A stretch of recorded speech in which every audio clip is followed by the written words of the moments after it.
चलो जी, पहला क्वेश्चन, थोड़ा बहुत क्वेश्चंस डिफेंस ते स्पेस दे ही होंगे, कंटिन्यूएशन दे विच है, फिर उस तो बाद ਅਸੀਂ ਕਰਾਂਗੇ आईटी कंप्यूटर बायोटेक वगैरह। What was the code name for the Indian Air Force operation during the Kargil conflict? Now always remember Indian Army ਦਾ ਸੀਗਾ ऑपरेशन विजय, ऑपरेशन सफेद सागर ਸੀਗਾ अपना एयर फोर्स ਦਾ, ठीक है, ਇਹ ਤੁਸੀਂ याद रखना बस। ऑपरेशन विजय जनरली ਅਸੀਂ ਕਹਿੰਦੇ ਆ ਨਾ, ऑपरेशन विजय आर्मी ਦਾ ਸੀਗਾ, एयर फोर्स ਦਾ ऑपरेशन सफेद सागर ਸੀਗਾ, ठीक है। चलो जी, next, the new START treaty पता ही है, पता ही होनी चाहिए है, यूएसए ਤੇ ਰਸ਼ੀਆ ਦੇ ਵਿੱਚ ਹੈ, न्यूक्लियर वेपन्स ਨੂੰ कंट्रोल ਕਰਨ ਵਾਸਤੇ ਸੀਗੀ, है ना। The new START treaty was in the news. What is this treaty? It is a bilateral strategic nuclear arms reduction treaty between USA and Russian Federation, right?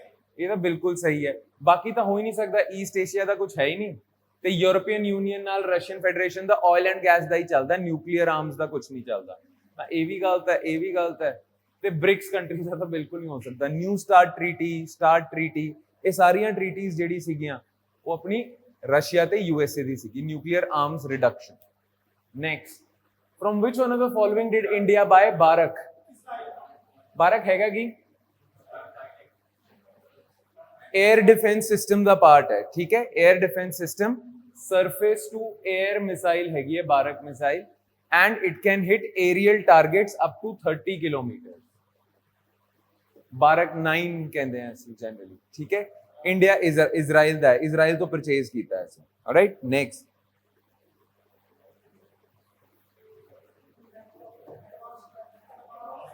कर ही चुके मेरे ख्याल, कल भी कीता सी आपां, ध्रुव नहीं कीता सी, तेजस कीता सी मेरे ख्याल, तेजस ही नहीं किया, फिर केड़े अपाचे हेलीकॉप्टर्स कीते थे, अपाचे चेतक सी, ध्रुव अपना एडवांस लाइट हेलीकॉप्टर है,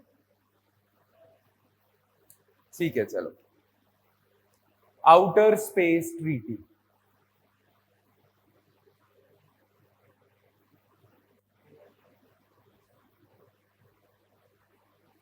पहली गल, what is outer space treaty? Outer space treaty was a treaty among Nations in 1967, whose main motive was that space domain shouldn't be weaponized for wars and all, ठीक है। Space ਨੂੰ ਅਸੀਂ weaponize नहीं करना है, खासकर सैटेलाइट ਦੇ ਉੱਤੇ ਅਸੀਂ न्यूक्लियर वॉरहेड नहीं माउंट कर सकते, ठीक है। जनरली सोचा पता की जा रहा ਸੀ कि जब मतलब रशिया पहली which was the country which launched the first satellite, Russia ਸੀਗੀ ना, ਤਾਂ रशिया ਦੀ जब सैटेलाइट मूव कर रहे ਸੀ ना, ਜਿਹੜੇ अमेरिकन्स थे वो थोड़ा बहुत they were scared कि यार they will use this for mounting a war, है ना। इसे करके फिर आउटर स्पेस ट्रीटी कंक्लूड की गई सी, जिहदे विच की कहा गया सी कि you should never weaponize space domain, right? Now 1967 they which सीगी, India ratify कर चुका है, गैस जे करोगे तो यस, बिल्कुल कर चुके हैं, ठीक है। नाउ इस ट्रीटी नु मैनेज कौन कर रहा है? यही कर रहा है COPUOS, United Nations Committee on Peaceful Uses of Outer Space, UN दी कमिटी इसनु सारा मैनेज कर रही है, ऐसे करके this statement is also correct, C, ठीक है। नेक्स्ट,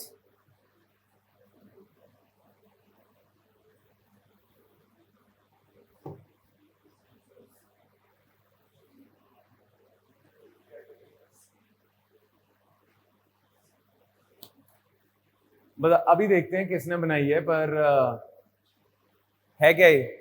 एंट रेडिएशन, या फर्स्ट ऑफ ऑल एंटी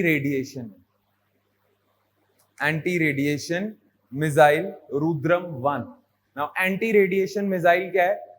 ये ना एयर टू सरफेस मिसाइल है, that means this missile shall be torpedoed, और टॉर्पीडोड तानी would be launch from an aircraft. ते एंटी रेडिएशन का मतलब की है? देखो पता क्या है, हम एयर अटैक करेंगे किसी कंट्री में, बहुत सारी कंट्रीज के पास एयर डिफेंस सिस्टम है, जैसे हमारे पास S-400 है, वैसे किसी ना किसी के पास कुछ ना कुछ तो होगा। अब ये जो एयर डिफेंस सिस्टम्स होते हैं, दे ट्रैक द इनकमिंग मिसाइल्स और एयरक्राफ्ट थ्रू रेडार वगैरह।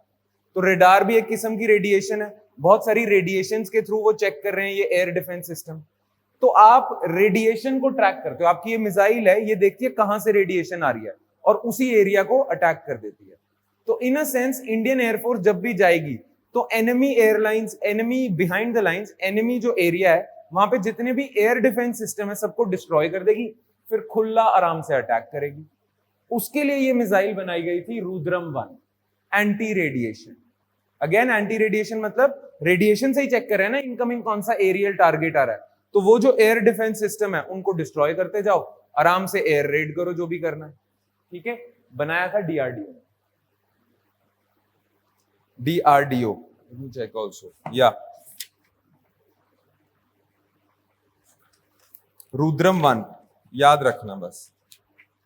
तो इसके टारगेट रेंज भी चेक कर लेना, 500 metres to 15 kilometre, surface to air to surface है। ठीक है, चलो next. Consider the following statements about Wassenaar arrangement. ये 3-4 ਤੁਸੀਂ याद रख लो, कल ਅਸੀਂ MTCR ਕੀਤਾ ਸੀ, यस है ना, ये भी एक्सपोर्ट कंट्रोल रिजीम ही है। एक न्यूक्लियर सप्लाई ग्रुप होता है, सुना न्यूक्लियर सप्लाई ग्रुप, ये जितनी भी कंट्रीज हैं जिनके पास यूरेनियम वगैरह है, ये नहीं चाहती कि बाकी कंट्रीज जिनके पास न्यूक्लियर वेपन्स नहीं है वहां पे यूरेनियम वगैरह चले जाए, तो एक एक्सपोर्ट कंट्रोल रिजीम है जिसका नाम है न्यूक्लियर सप्लाई ग्रुप। एक ऑस्ट्रेलिया ग्रुप भी है,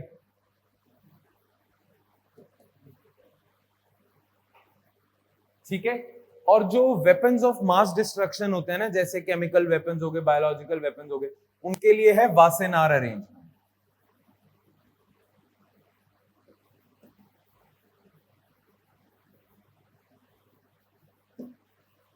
ठीक है, so India is a member of this arrangement, yes Wassenaar, yes बिल्कुल। It is a multilateral export control regime to contribute to regional and international security, yes. It contributes to non-proliferation of weapons,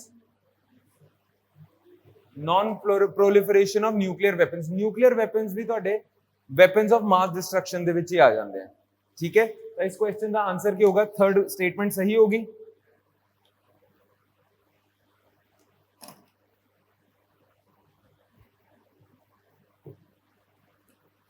For this there is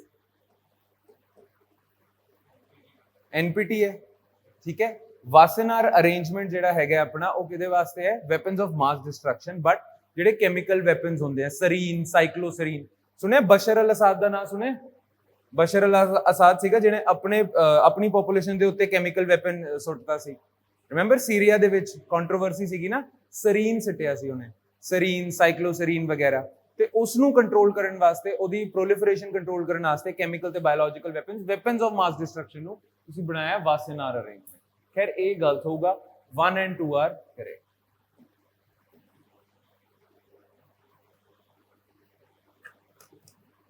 चलो जी next. Australia group थे Wassenaar arrangement. Australia group also deals with nuclear weapons, nuclear material। Australia is the biggest supplier of uranium ना, Australia ते Canada ਇਹਦੇ ਕਰਕੇ। Consider the following statements about सहयोग काइजिन। सहयोग is Indian word, काइजिन is Japanese word, yes। Kaiju करके एक ना movie आई थी हॉलीवुड की, काइजूज वगैरह, उसमें नाम दिया गया था जापान से। खैर चलो छोड़ो, तो ये जापानीज वर्ड है फॉर मॉन्स्टर्स, सहयोग काइजिन, ठीक है। Now it is a joint exercise of coast guards of India and Japan, yes. And coast guard जहां जॉइंट एक्सरसाइज करेंगे, obviously they will be taking a look on, या they would be practising for tackling anti piracy measures, ठीक है। चलो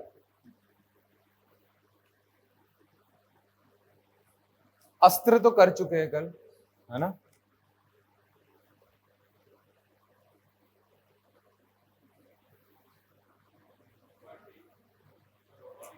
first is false because ये indigenous है, इसमें Israel नहीं है।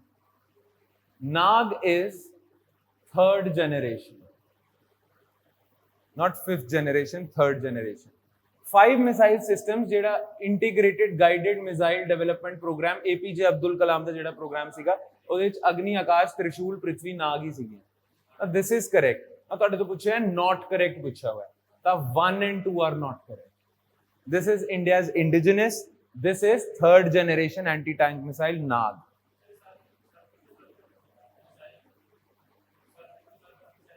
ना ना ना ना, जेडी त्रिशूल है सरफेस टू एयर है, ठीक है। आकाश भी सरफेस टू एयर है, Agni surface to surface, this is anti tank, tank के लिए। अच्छा, नाग दा ना हेलीकॉप्टर वेरिएंट भी है, हाँ ये पता होना चाहिए। Helina, helicopter variant of Nag, again tanks नु डिस्ट्रॉय करने वास्ते। नहीं अपना ही है, नाग मिसाइल का ही है। हाँ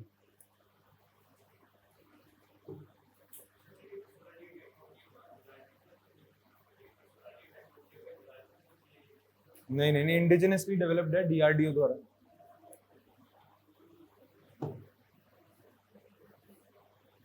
Rustam is designed and manufactured by Aeronautics Development Establishment, Netra.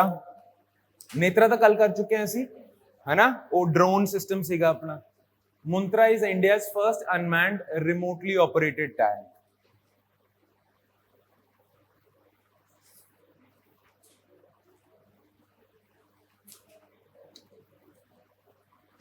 Netra तो ठीक है,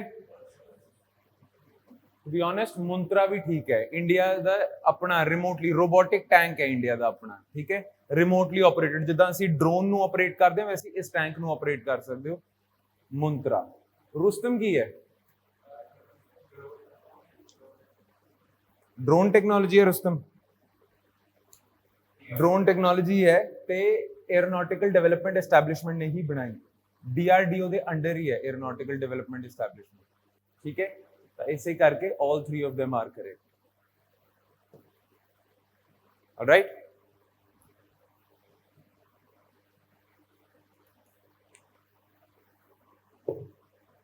मैं दसिया सी गल,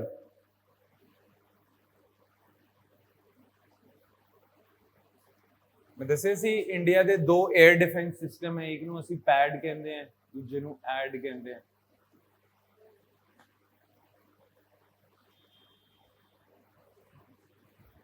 अच्छा, प्रद्युम्न एयर डिफेंस सिस्टम, पृथ्वी एयर डिफेंस सिस्टम भी कहते हैं, एडवांस एयर डिफेंस सिस्टम या अश्विन एयर डिफेंस सिस्टम भी कहते हैं इसको।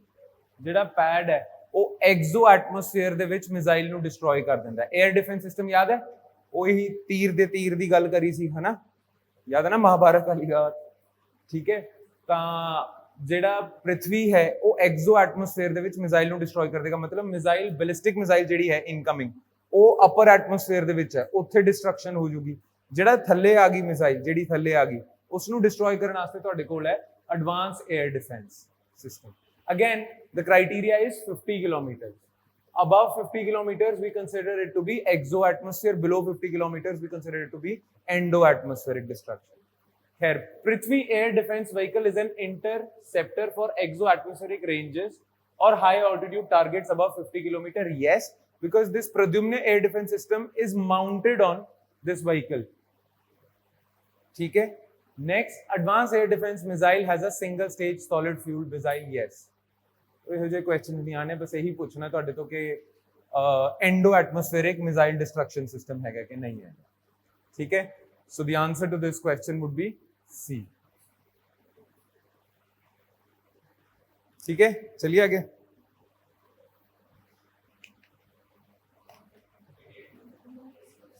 ये ट्रिविया बेस्ड है, सिंपल, इंडिया यूएसए।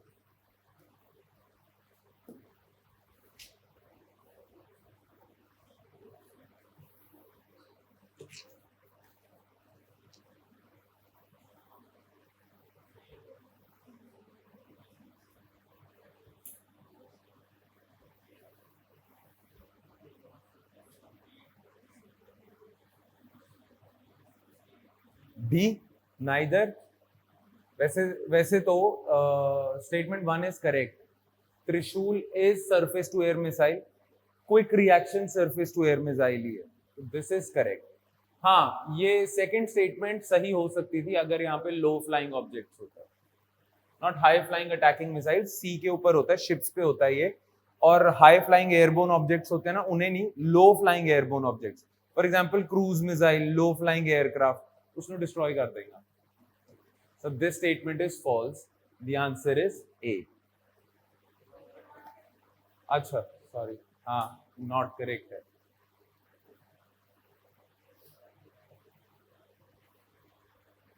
ठीक है, not correct is B।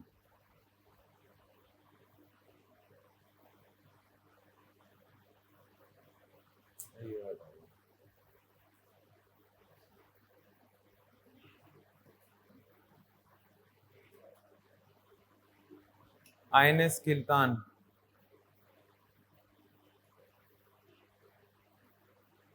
जेडे जो इंडियन नेवी है उसकी फ्रिगेट्स होती है, कॉर्वेट्स होते हैं, डिस्ट्रॉयर्स होते हैं, वॉर मशीन्स होती हैं, right?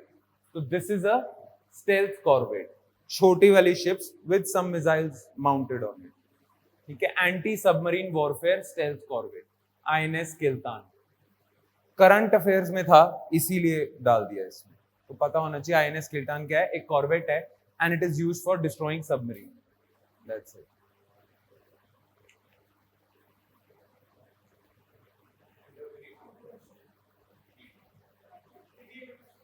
India, Indonesia, India Thailand, very good. अगर आपको पता है that means your current affairs are on point. यही है बस, पर ये ट्रिविया बेस्ड इंफॉर्मेशन।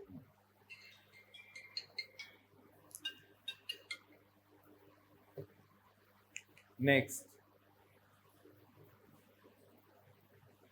एक बारी मैं दसिया भी सी इस कमेटी बारे, इसी क्लास ਦੇ ਵਿੱਚ जब इकोनॉमिक्स कर रहे सी ਅਸੀਂ। ना नहीं लेता होना मैं, मेरे ख्याल DB Shekatkar committee, Shekatkar committee.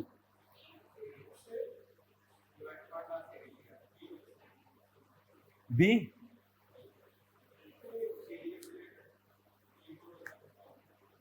Chief of defence staff ते कैपिटल एक्सपेंडिचर तो रिलेटेड है। याद है मैं इकोनॉमिक्स की क्लास में बताया था कि इंडियन आर्मी अपना बजट रीबैलेंस करने की कोशिश कर रही है कि जो पर्सनल है, लोगों की कम कर दो संख्या, और जो एक्चुअली वेपन्स वगैरह हैं, कैपिटल है जो डिफेंस का, वो बढ़ा दो। रिमेंबर, डिफेंस के भी दो एक्सपेंडिचर होते हैं, revenue expenditure, capital expenditure. Revenue क्या है?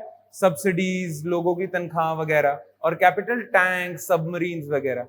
तो अब आप सोच रहे हो डिफेंस का बजट तो बहुत ज्यादा है, अब लोग कम कर दो, उनकी सैलरी पेंशन कम हो जाएगी, ये बढ़ा दो कैपिटल एक्सपेंडिचर। ये सारा overall internal restructuring including CDS वगैरह, ये सारा कुछ शेकतकर कमेटी के अंडर। सो आंसर इज ए, ठीक है?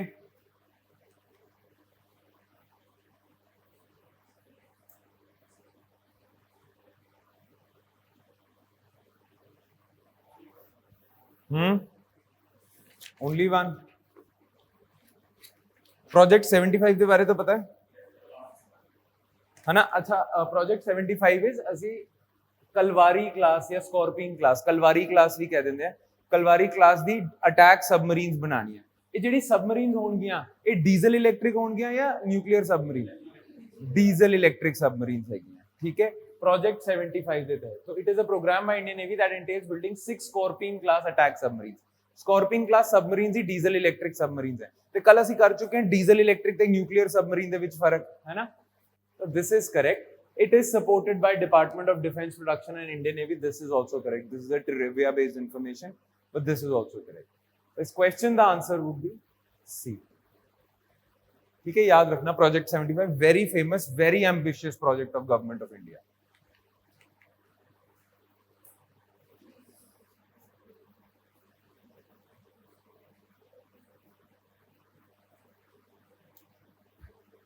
इंफॉर्मेशन नहीं भी है तो भी लॉजिक से करना।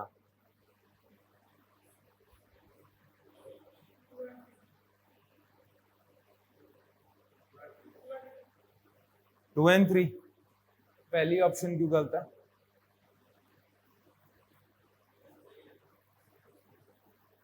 एक मिसाइल है आपके पास ब्रह्मोस, वो भी रशिया की कोलैबोरेशन से, जो सुपरसोनिक स्पीड पे जा सके। मिसाइल का जो एवियोनिक्स है ना, वो फिर भी इजी है। जो आपका एयरक्राफ्ट है तेजस, वो सुपरसोनिक स्पीड का एयरक्राफ्ट नहीं है, it is not supersonic as of now, ठीक है? So this statement is false, this statement is correct.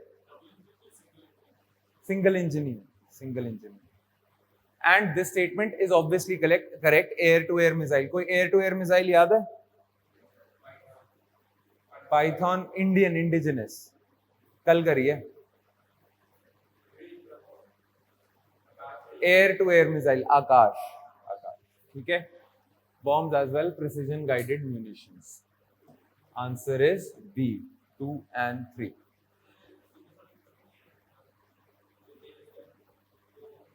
Supersonic, supersonic नहीं है। Quick reaction surface to air missile, QRSAM is a all weather network surface. इधर ठीक ही होगा first statement. अच्छा बस इस दे 3 वेरिएंट्स में, मुंत्रा N मुंत्रा B इस तरह करके, ठीक है, इसीलिए दैट इज व्हाई हाँ this statement is correct, this statement is false. थोड़े तो करेक्ट कुछ है A, ठीक है।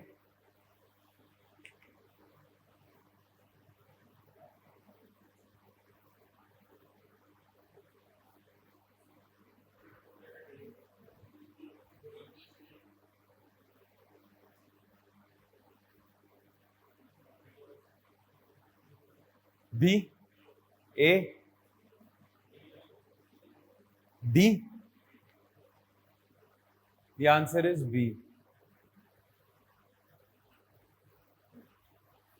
भाभा कवच, bullet proof jacket for armed forces, light weight हैं, चीपली बन सकती हैं, इजीली डिस्ट्रीब्यूट की जा सकती हैं, सो एंटी टेररिज्म ऑपरेशंस में बहुत ज्यादा यूज हो सकता है इसका।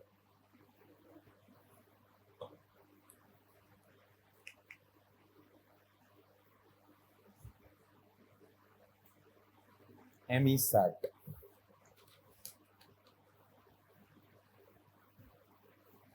एक सेकेंड, ये थर्ड ऑप्शन है, हाँ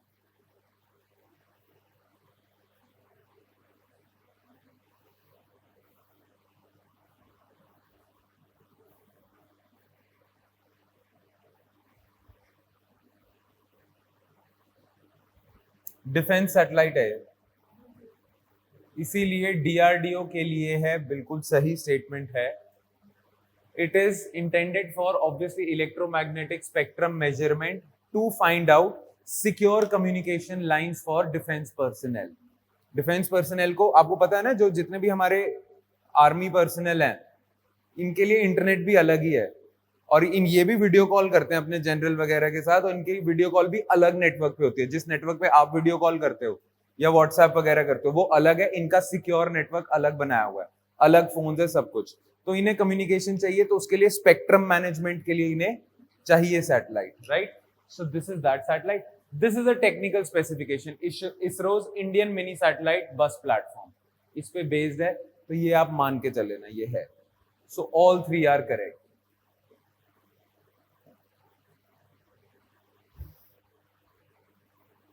टू बी ऑनेस्ट, हम नेविगेशन सर्विसेज भी हैं इंडिया के पास अपनी, क्या नाम है, नविक IRNSS, उसके भी 2 वेरिएंट्स हैं, है ना। एक वेरिएंट है स्टैंडर्ड पोजीशनिंग सिस्टम जो सिविलियंस के लिए, एक रिस्ट्रिक्टेड पोजीशनिंग सिस्टम है वो डिफेंस पर्सनल के लिए, ठीक है। The answer is B.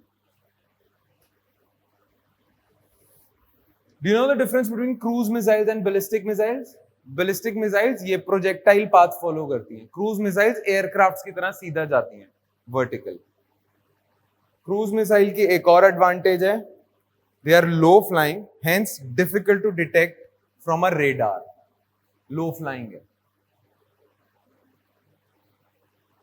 तो ठीक है। ये तो they fly horizontally and are designed to deliver a warhead over long distances with high accuracy.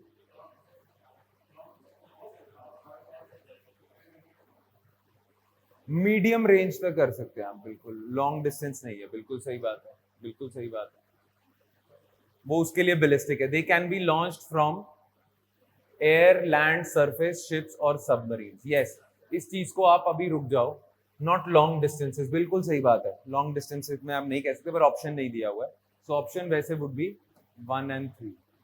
Cruise missiles can be launch from air, land, surface, ships और सबमरीन्स, यस, बट इसका answer की में कुछ प्रॉब्लम है, 1 and 3 होगा इसका, long distances बिल्कुल नहीं क्रूज मिसाइल्स, ठीक है।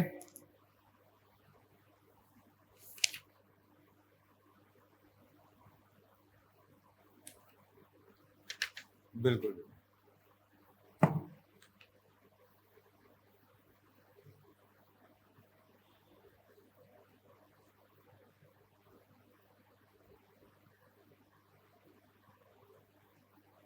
प्रोजेक्टाइल पाथ है, एक बार एक पर्टिकुलर स्पीड से, एक पर्टिकुलर स्पीड पे और एक पर्टिकुलर पाथ पे लॉन्च हो गया, फिर उसने यहीं गिरना है और कहीं नहीं गिरना, है ना। सो वंस इसका फ्यूल बर्न हो गया तो उसके बाद ये मनूवर नहीं हो सकता, इसका टारगेट आप चेंज नहीं कर सकते।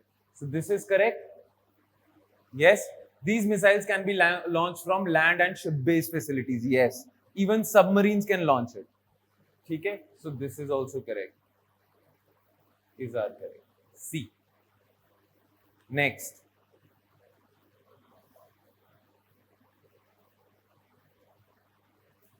पिनाका। कल करा था मैंने, पासिंग रेफरेंस दिया था पिनाका का। जो कैनिस्टर से, जो ट्रक्स पे कैनिस्टर माउंट होता है, मल्टी बैरल रॉकेट लॉन्चर होते हैं, उसमें से लॉन्च करते हैं पिनाका। तो 30 किलोमीटर तक इसकी रेंज भी है, आर्टिलरी गन है, पिनाका सिस्टम है। बिल्कुल सही स्टेटमेंट है, ठीक है। It has not been inducted into the Indian army. It has been, Pinaka 1 system has been inducted into the Indian army, so this is false. Pinaka 1 आ चुकी है इंडियन आर्मी। करंट अफेयर्स में था, again that is why this was important.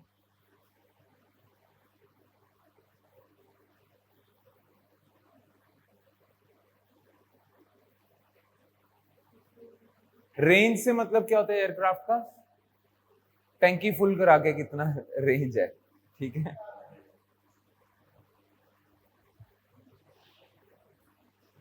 वैसे ये भी आप logic से कर सकते हो, ऑप्शंस भी देख लेना, लॉजिक से कर लेना। एक स्टेटमेंट इसमें से कंप्लीटली फॉल्स लग रही है। राफेल न्यूक्लियरली कैपेबल नहीं होगा, 4th जनरेशन फाइटर एयरक्राफ्ट है, ऑब्वियसली है। This is false. Yes, omni role means multiple roles, ठीक है, कॉम्बैट के लिए, तो इसीलिए this statement is correct. This statement is also correct. टैंकी फुल करा के इतना है, इतनी हाई स्पीड है इसकी। So answer would be C, 1 and 3, ठीक है। चलो नेक्स्ट। पता है, जब फोन को ध्यान से देखो तो उसमें लिखा आता है कई बारी LTE, वोल्ट और LTE। फुल फॉर्म तो चलो आप याद रख लो, पर LTE is commonly marketed as 3G and volt is commonly marketed as advanced 3G. LTE is data only technology and volt is voice only technology. अब दोनों ना आपकी 4G में यूज होती हैं। अच्छा, what is the major difference between LTE and voice over LTE? LTE होता है कि आपका इंटरनेट सर्विसेज हैं सारी, ठीक है। अब LTE में प्रॉब्लम ये है कि जब आप इंटरनेट पे वॉइस कॉल कर रहे हो तो बैकग्राउंड में आपका इंटरनेट बहुत ज्यादा स्लो चलेगा या बहुत ज्यादा खराब चलेगा। अगर इंटरनेट पे कोई आपने डाउनलोड पे चीज लगा रखी है और प्रोग्राम चल रहा है तो वॉइस में इश्यूज आएंगे। ये एक टाइम पे एक ही चीज अच्छे से कर सकता है। वॉइस ओवर LTE क्या है कि आपका जो इंटरनेट है उस पर आप इंटरनेट कॉलिंग भी कर सकते हो, जो पीछे इंटरनेट बैकग्राउंड में चल रहा है उसमें कोई प्रॉब्लम नहीं आएगी। It is an addition of voice on internet. समझ आई बात? वीडियो कॉल तो हम करते हैं, पहले तो हम चलो कॉल करते थे, अब इंटरनेट से भी वीडियो कॉल कर रहा हूं, इंटरनेट से भी वॉइस ओवर कॉल कर सकते हैं। तो वॉइस ओवर जब आप इंटरनेट पे कॉल कर रहे हो तो इसकी सर्विसेज थोड़ी सी वीक रहेंगी और या वॉइस की सर्विसेज वीक रहेंगी। इन केस ऑफ वोल्ट दोनों ऑन पॉइंट चलेंगी, बढ़िया चलेंगी, ठीक है। Now LTE is data only technology, volt is voice only technology. नहीं, इंटरनेट भी है इसमें, सिर्फ वॉइस ओनली नहीं। So this is also false, this is also false. The answer is not, तो नहीं लिखा कहीं, नहीं।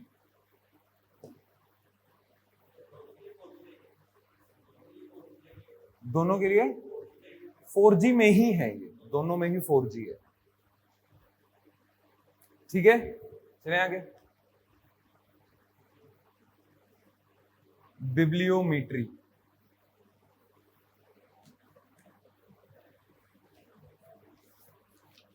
बिब्लियोग्राफी सुना?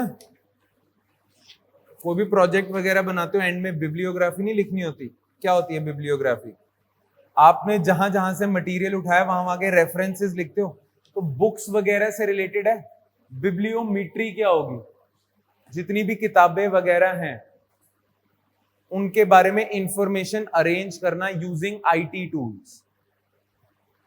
समझ आई? लाइब्रेरी को IT उससे मैनेज कर लेना, ये सारी चीजें bibliometry. Information management service, information management service है, ठीक है। बिब्लियोमेट्री, सॉरी टूल है, इंफॉर्मेशन मैनेजमेंट टूल है, ठीक है, पक्का?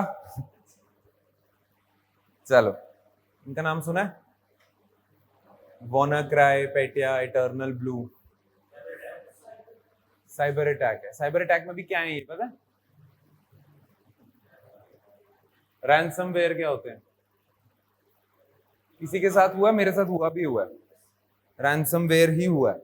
कंप्यूटर हुआ हैक, बंद हो गया, मैंने एड़ी चोटी का जोर लगा लिया, सब कुछ लगा लिया, नहीं चलेगा। फिर आपको बस दूसरी साइड से ईमेल वगैरह आता है और बोला जाता है। मेरा तो बड़ा छोटा सा डेटा वगैरह सिस्टम था, मेरे कंप्यूटर में इतना कुछ था नहीं, तो उसने बोला 2.5 लाख देगा तो चल देगा, 2.5 लाख दोगे तो चल जाएगा, 2.5 लाख नहीं दोगे तो डब्बा ही है, ये फेंक दे इसे कहीं भी, ठीक है। ये चीज हुई थी। अब मैंने क्या किया वो मैं नहीं बताऊंगा ठीक है, बहुत सारी चीजें हुई थी उसके बाद, बट रैंसमवेयर जनरली, अब ये तो मेरा कंप्यूटर है इसलिए उसने 2.5 लाख मांगे हैं। सोचो कोई बहुत तगड़ा रैंसमवेयर वगैरह बना दे, बड़ी बड़ी कंपनीज का सारा नेटवर्क ही जाम कर दे पकड़ के, वो तो फिर मिलियंस ऑफ डॉलर लेके जाएगा, right? That's what they try to do, WannaCry, Petya, Eternal Blue वगैरह। क्लियर? खैर, cyber attacks, C full form ही है, सीडीएमए मोबाइल टेलीफोनी टेक्नोलॉजी है, ये तो याद है, जीएसएम सीडीएमए, कभी किसी को याद होगा है ना, कोड डिवीजन मल्टीपल एक्सेस, ठीक है। तो आगे बढ़ते हैं फटाफट।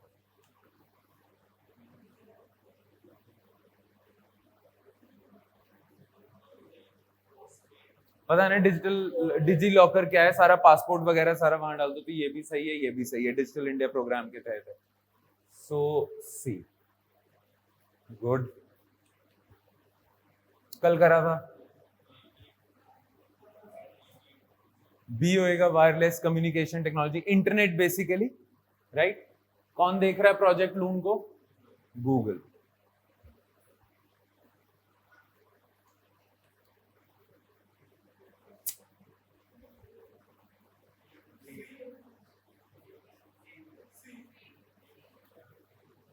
पक्का सी है, और तो कुछ बन ही नहीं रहा। पता है ना बिटकॉइन ब्लॉकचेन पे चलती है। ब्लॉकचेन क्या है? पीयर टू पीयर वैलिडेशन है, डिस्ट्रीब्यूटेड लेजर कहते हैं इसे। You know about ledger? What is a ledger? खाता मेंटेन करना है, अकाउंट सा मेंटेन करना है। डिस्ट्रीब्यूटेड मींस कोई बैंक पर्टिकुलर मेंटेन नहीं कर रहा कि इसके अकाउंट में इतने, इसको इतनी पेमेंट गई है। सारे जितने भी बिटकॉइन के यूजर है सारे वो ट्रांजैक्शन को वैलिडेट कर रहे हैं, hence peer to peer digital currency, hence distributed ledger, and that this is what blockchain is. Bitcoin is based on blockchain. Bank introduce कर रहे हैं अपने डिफरेंट फंक्शंस के लिए, पर करेंसी के लिए अगर वो यूज करेंगे that would become a digital currency, ठीक है। इंडिया भी अपनी डिजिटल करेंसी निकालने की सोच रहा है, आरबीआई, क्या नाम है उसका? अभी तो यही है, सेंट्रल बैंक डिजिटल करेंसी, ठीक है।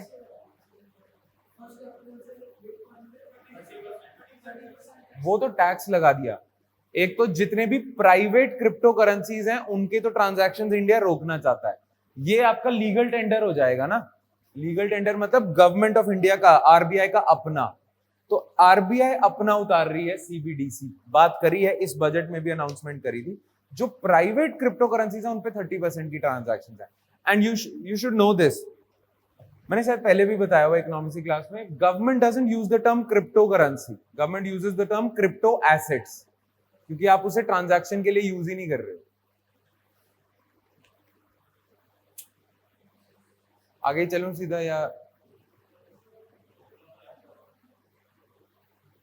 ग्लोबल?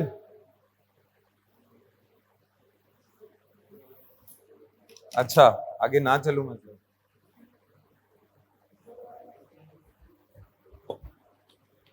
अगर तो जीपीएस होता तो मैं आपकी बात मान लेता।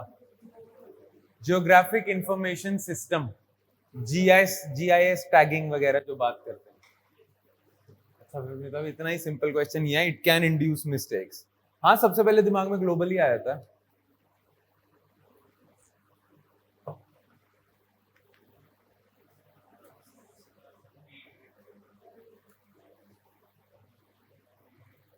यही करेंगे ना, Y max.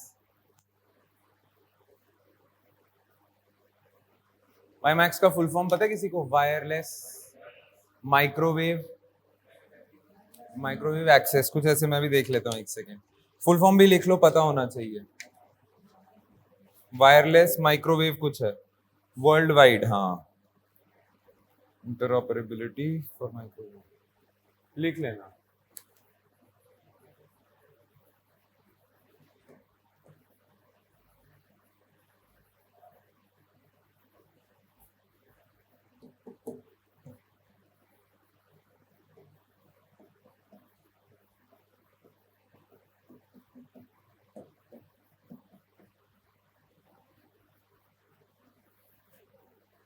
Worldwide interoperability for microwave access.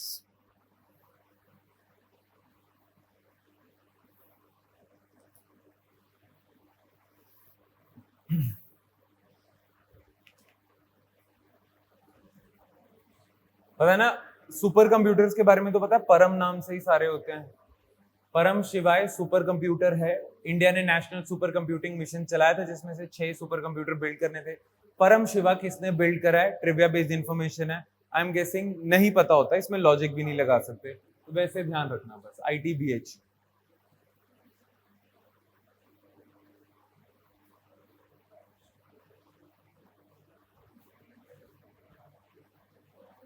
Super computers है ना आपने, ठीक है, बहुत सारे हैं, गूगल भी कर लोगे ना, बहुत सारों के नाम आ जाएंगे। पर इंडिया सुपर कंप्यूटर्स में आगे बढ़ना चाहता है। सबसे ज्यादा सुपर कंप्यूटर्स किस कंट्री के पास हैं? चाइना के पास हैं। सबसे ज्यादा सुपर कंप्यूटर्स चाइना के पास हैं। Okay,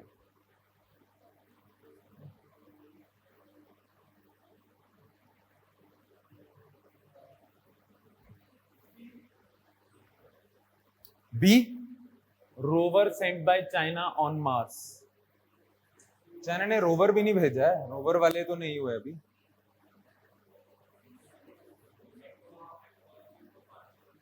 aqua,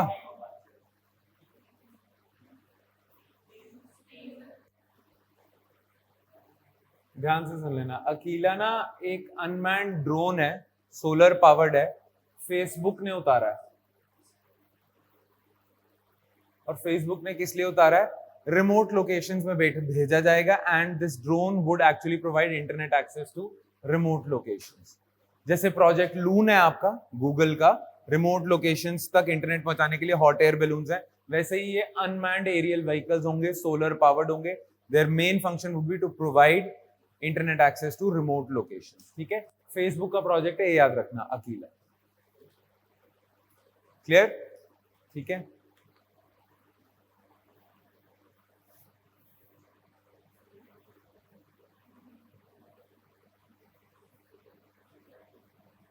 Bharat net project was earlier known as National Optical Fibre Network. ये तो था ही।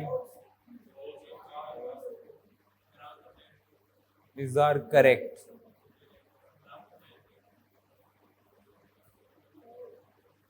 ग्राम पंचायत,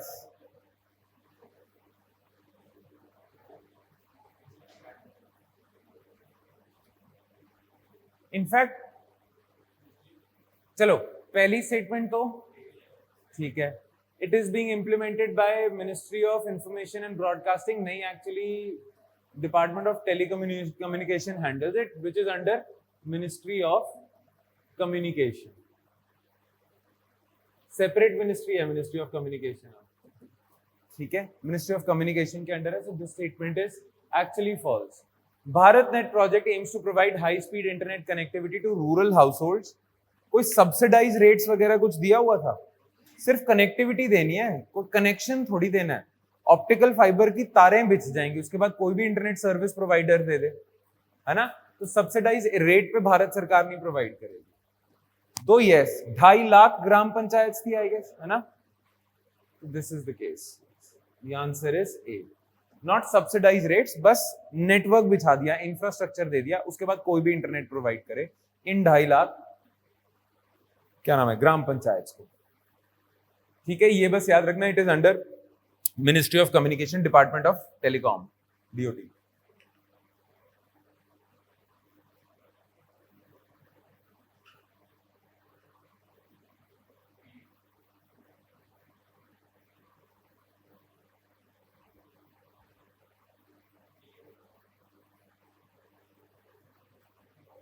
डी तो है पर ये लिखा हुआ है।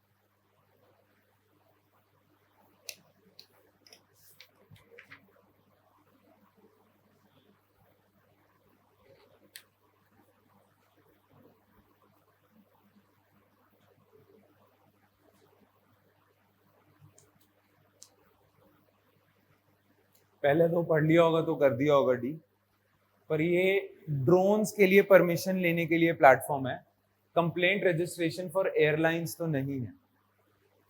Understand difference? ड्रोन के रजिस्ट्रेशन के लिए तो है, पर every online complaint registration related to airlines is managed by this platform. This is false. तो क्वेश्चन का डिजाइन ऐसा कभी नहीं आएगा, ऑल ऑफ द अबव में कभी नॉट करेक्ट वाला पूछते नहीं है।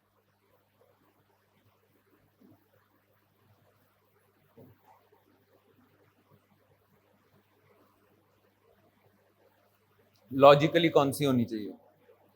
होम ही है, होम ही।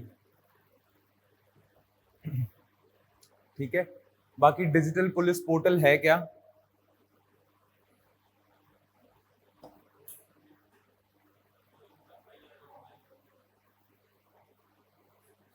ई थाना या ई पुलिस स्टेशन इनिशिएटिव्स वगैरह हैं, सारा डेटा जितने भी इंडिया में पुलिस स्टेशन है, फिर इसको इंटीग्रेट आपने करना है। आपने सुना है CCTN, criminal and crime tracking network वगैरह, उसके साथ इंटीग्रेट करना है।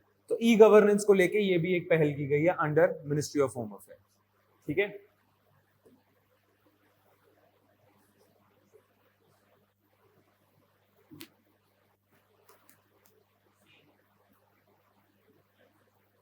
एग्री स्टैक पता तो है ना? एग्री स्टैक पे पहले जितने भी फार्मर्स हैं उनके लैंड रिकॉर्ड्स हैं डिजिटाइज करके वहां रखे जाएंगे। फिर आर्टिफिशियल इंटेलिजेंस और डेटा मैनेजमेंट और ये बिग डेटा वाले जो प्रोडक्ट्स हैं उनको यूज करके आप फार्मर्स की हेल्प करना चाहते हो through this agri stack platform. खैर, agri stack platform is that you should utilise, मतलब इसका एम है that you can utilise fourth industrial revolution के जो प्रोडक्ट्स हैं to help the farmers. Fourth industrial revolution, AI, big data, है ना, internet of things वगैरह वगैरह। तो agri stack is that. C,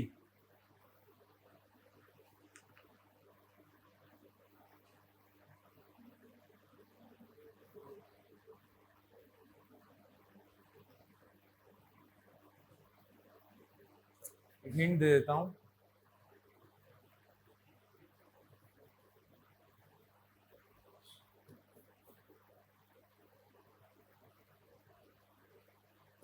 एम्बीटैग perishable products के ट्रांसपोर्ट में यूज किया जाएगा। कोल्ड स्टोर वैन्स होती हैं, कोल्ड स्टोरेजेस होते हैं उनमें। अब एम्बीटैग होगा क्या? इन्हीं वैन्स पे ये एम्बीटैग लगा दिया जाएगा। ये अपने आसपास का ना टेम्परेचर मॉनिटर करता रहेगा, तो आपको पता चल जाएगा कि इन कोल्ड स्टोर वैन्स में ये जो पेरिशेबल आइटम्स पड़ी हैं, फ्रूट्स, वेजिटेबल्स वगैरह, इनका क्या टेम्परेचर चल रहा है अभी। अब फायदा इसका ये है कि जितनी भी वैन्स हैं सब में एम्बी टैग लगा होगा और सारे एक दूसरे के साथ कम्युनिकेट करेंगे। तो आप एक डेटाबेस पे जाके देख सकते हो कि गुजरात में एक वैन चल रही है, वहां पे टेम्परेचर ठीक नहीं चल रहा है, हरियाणा वाली वैन चल रही है वो ठीक चल रहा है, right? So in a sense all these things, all these मतलब डिफरेंट डिफरेंट एम्बी टैग्स आपस में कम्युनिकेट भी कर रहे हैं, और इस वजह से आप overall cold chain infrastructure manage कर पा रहे हो, right? Now, because all these different ambi tags can communicate with each other over internet, can I safely say that this work, this is an application of Internet of Things, IoT the application है ये, ठीक है? So it is a temperature data logger for cold chain management. Yes, ambi tag. एक extra information मेरे को दिखी थी, मैं बता देता हूँ किसका है ये ambi tag. किसका? IIT रोपड़ का. Yes, exactly. Next,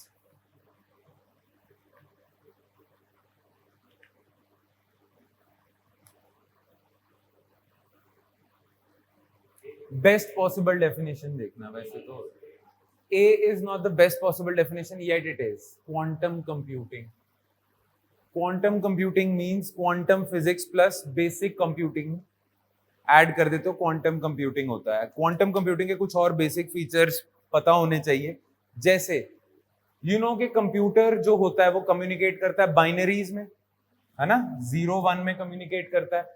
और जो भी कंप्यूटर होता है उसमें जो एड्रेस स्पेस होता है या मेमोरी होती है आपके चिप्स वगैरह में, उसमें होते हैं ये डैशेस, राइट, जिसमें या 0 होगा या 1 होगा और या 0 1 के कॉम्बिनेशन होंगे.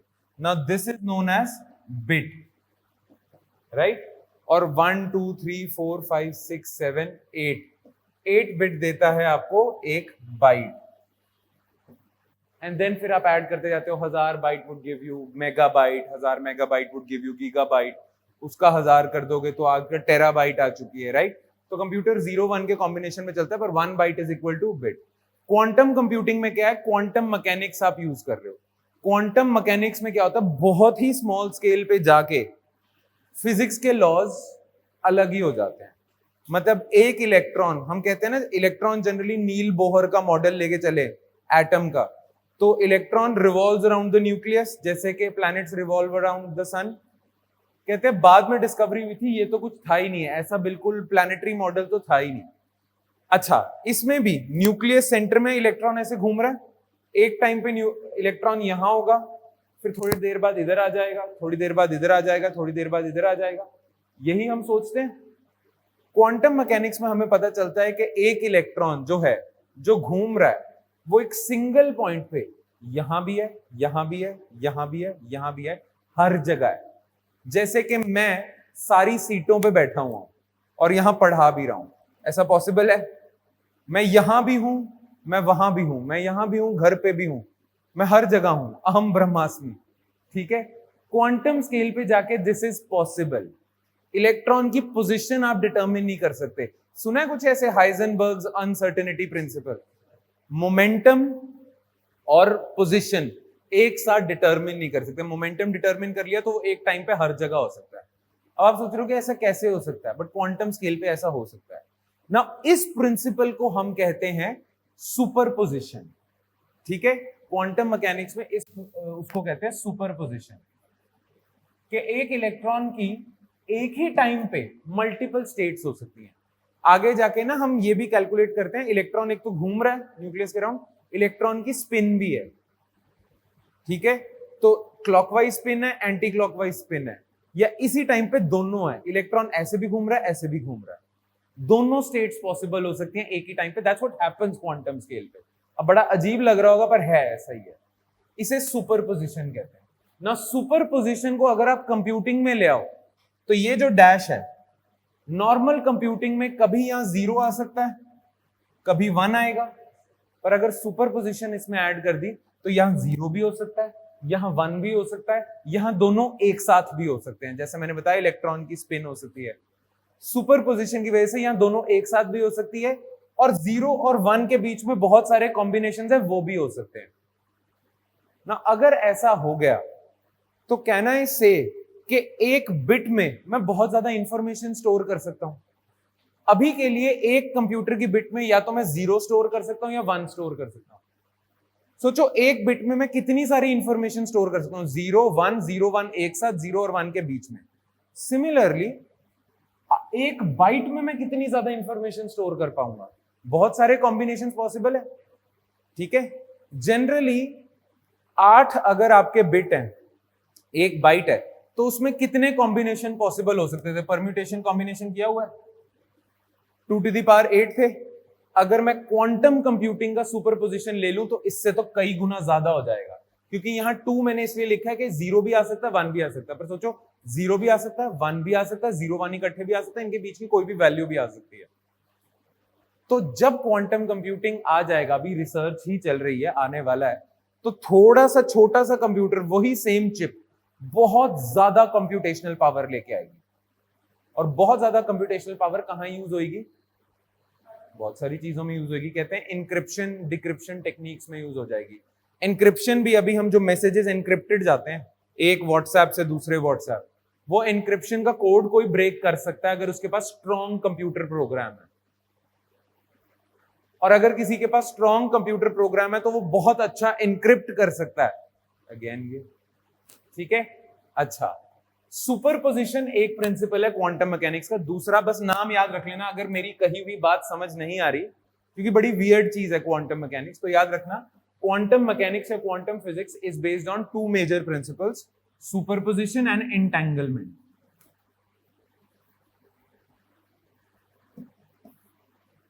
सुपरपोजिशन एंड एंटेंगलमेंट, यही दो प्रिंसिपल्स यूज होंगे हैं इथे, ठीक है, in computing, and hence we call it quantum computing. Entanglement में पता क्या होगा कि यहां 0 है, यहां 1 होएगा, पर यहां 1 तभी होगा जब यहां 0 होगा। अगर यहां 1 हो जाएगा तो यहां 0 हो जाएगा। मतलब सारे जो भी डैशेस हैं वो आपस में रिलेटेड भी हैं, एंटेंगल्ड भी हैं। क्वांटम मैकेनिक्स में कैसे होता है, यहां एक इलेक्ट्रॉन है, वो कमरे के एंड में एक इलेक्ट्रॉन है, इसकी अगर क्लॉकवाइज स्पिन होगी तो उसकी एंटी क्लॉकवाइज होगी, इसकी एंटी क्लॉकवाइज होगी तो उसकी क्लॉकवाइज होगी। दैट मींस दोनों के बीच रिलेशन आ गया, जबकि दूर हैं कितने, इसे एंटेंगलमेंट कहते हैं। खैर कोई बात नहीं, ये दो प्रिंसिपल्स बस याद रखना क्वांटम कंप्यूटिंग, ठीक है। बाकी और कुछ मतलब जानने की जरूरत नहीं।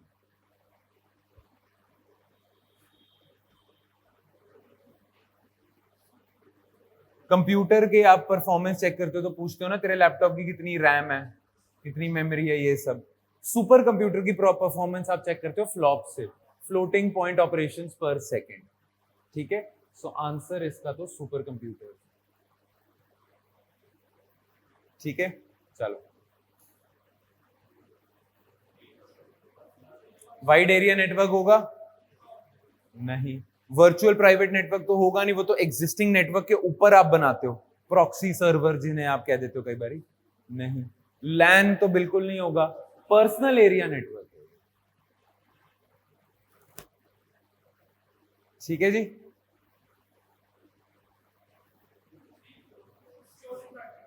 Security threat, firewall, firewall is a security threat? नहीं, firewall is protection against a security threat.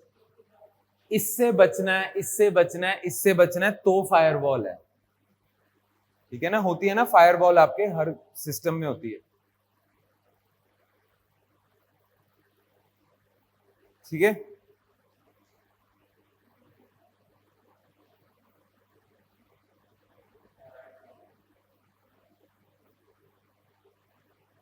Thyroid gland तो है इसका आंसर, क्लियर कट थायराइड है। तो थायराइड ग्लैंड कौन सा हार्मोन प्रोड्यूस करता है? थायराइन, थायरीन, कुछ मैं भी भूल गया हूं, एक सेकंड, लेट मी चेक। वही मुझे बताना था, आई फॉरगॉट एकदम से नाम ही। क्या होता है? थायरॉक्सिन होता है, मुझे याद ही नहीं आ रहा, वही होता होगा फिर। चलो अगर आप कह रहे हो तो खैर, थायराइड ग्लैंड बहुत इंपॉर्टेंट होता है। मतलब जैसे कई बार आपने देखा है ना कि कोई मॉर्बिडली ओबीस इंसान है, तो आप बंदा उससे पूछता है कि यार पतला क्यों नहीं हो रहा, तो वो कहता है I have a medical condition. तो कई बार मेडिकल कंडीशन ही थायराइड की होती है, हाइपोथायराइडिज्म ना, हाइपोथायराइडिज्म। कोई बहुत ही ज्यादा पतला होता है, जितना मर्जी कर ले, एक तो मेटाबॉलिज्म फास्ट है, उसको हाइपरथायराइडिज्म है। अब वो पर्टिकुलर हार्मोन का नाम मेरे को याद ही नहीं आ रहा है, जो भी है। खैर, आयोडीन डेफिशिएंसी या आयोडीन सिंथेसिस में काम आता है थायराइड ग्लैंड, वो हार्मोन प्रोड्यूस करता है। मैं अभी चेक करके बता दूंगा, थायराइड ग्लैंड के लिए ही है। So which endocrine gland requires iodine to synthesise a particular hormone whose deficiency में कॉज गोइटर डिजीज? थायराइड।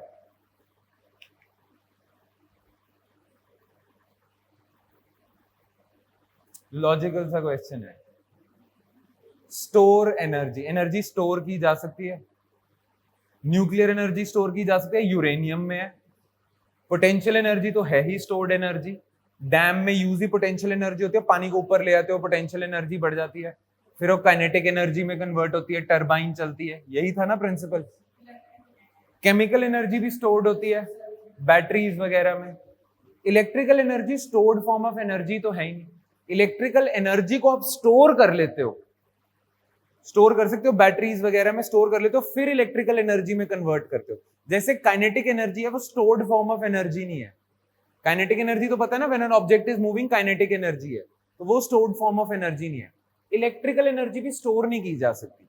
हाँ, स्टोर्ड एनर्जी को इलेक्ट्रिकल में कन्वर्ट करो, इलेक्ट्रिकल को किसी में कन्वर्ट कर दो कि स्टोर हो जाए, पर it is not a stored form of energy. Nuclear energy तो है ही है यूरेनियम वगैरह में, पोटेंशियल एनर्जी तो होती ही स्टोर्ड है, केमिकल एनर्जी भी वही है, ठीक है। चलो नेक्स्ट।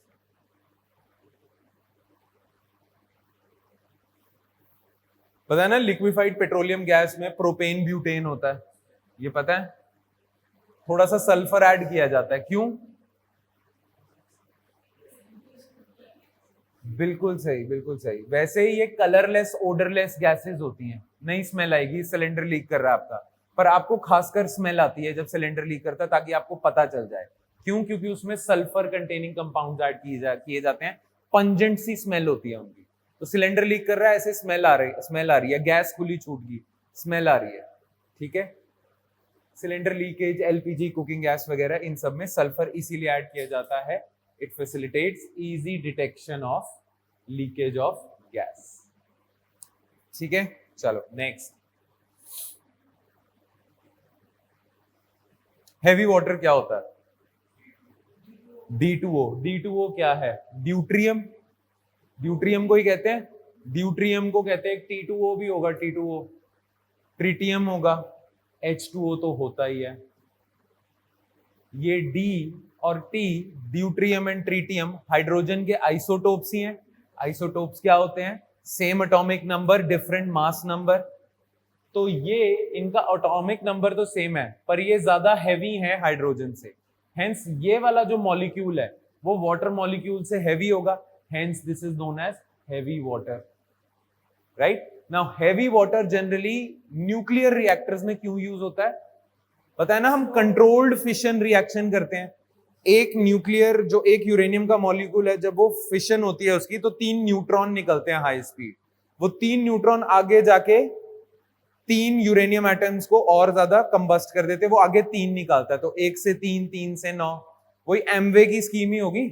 आप अपने नीचे 3 मेंबर बनाओ, वो अपने नीचे और 3 मेंबर बनाएंगे। सुनिए पिरामिड स्कीम्स, वैसे ही चलता है ना। ये चीज होती है न्यूक्लियर बॉम्ब में, इसे कहते हैं अनकंट्रोल्ड न्यूक्लियर रिएक्शन। पर आप पता क्या करते हो कि एक यूरेनियम एटम खत्म हुआ, 3 न्यूट्रॉन निकले, 2 अब्सॉर्ब कर लिया आपने, एक ही को नेक्स्ट यूरेनियम एटम को वो करने दिया, कंबस्ट करने दिया, और फिर 3 निकले, 2 अब्सॉर्ब कर लिए। तो न्यूट्रॉन्स की स्पीड स्लो करनी है और अब्सॉर्ब करते जाना है, उसके लिए हैवी वाटर यूज होता है। जनरली मॉडरेटर यूज होता है। मॉडरेटर सुना है? न्यूक्लियर रिएक्टर में एक कूलेंट होता है, एक मॉडरेटर होता है, वो न्यूट्रॉन की स्पीड्स को स्लो करता है और अब्सॉर्ब भी कर लेता है। कंट्रोल रॉड्स भी होती है। खैर, an oxide of heavier isotope of hydrogen, oxide ही है ये, हाइड्रोजन ऑक्साइड ही है, डाई हाइड्रोजन ऑक्साइड कह देते हैं वाटर को। सो दिस इज डी। इंडिया में आसपास आपके कहीं सोर्स है हैवी वाटर बनाने का? नंगल में है, तत्तापानी में है, हिमाचल में, जहां हैवी वाटर प्रोड्यूस किया जाता है। ठीक है, वैसे पता होना चाहिए।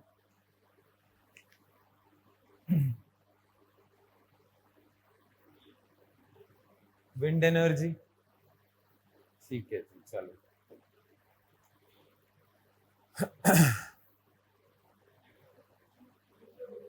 ये भी सिंपल है।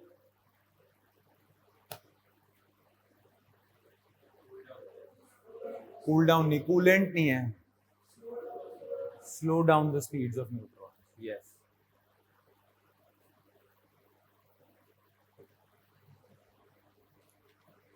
ठीक है, चलो हम ना यहीं खत्म करते हैं आज।